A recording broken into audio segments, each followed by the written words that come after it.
مجھے اپنے استاد ڈاکٹر اسرار صاحب کی بات جو میں صرف اپنے قریبی دوستوں کو بتاتا تھا،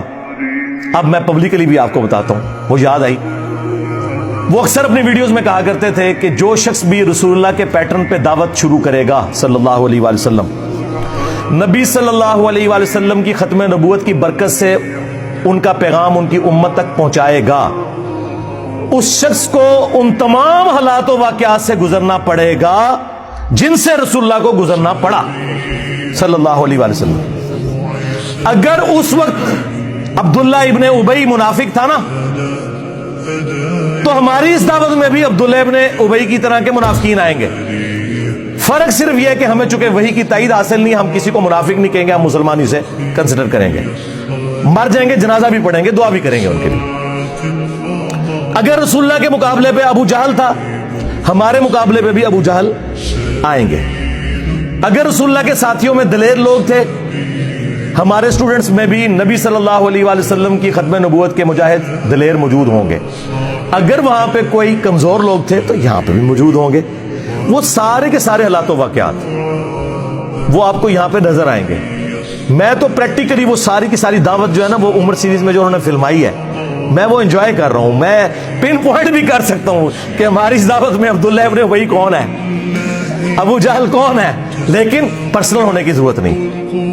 انجوائے کریں ان چیزوں کو، اور اللہ کا شکر ادا کریں کہ صدیوں سے ہمارے آباء و اجداد کو ان لوگوں نے جس گمراہی میں رکھا،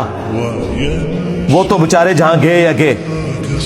آپ لوگ بچ گئے۔ جس طرح وہ آپ کو پتا ہے، جب نبی علیہ السلام مکے میں داخل ہوئے تو حضرت ابو سفیان رضی اللہ تعالیٰ عنہ کی جو بیوی تھی ہند رضی اللہ تعالیٰ عنہ، مسلمان ہوگی، صحابی ہیں،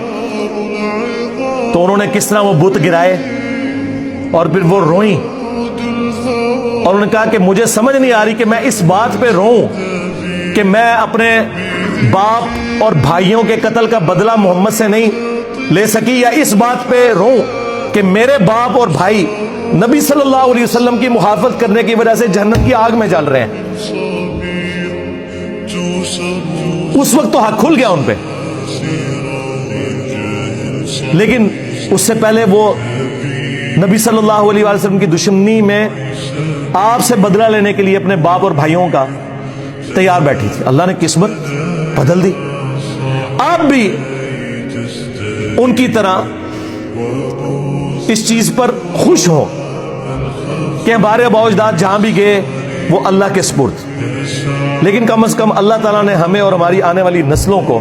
اس شخص کے ساتھ جوڑ دیا جس کی قبر مدینے میں ہے صلی اللہ علیہ وآلہ وسلم۔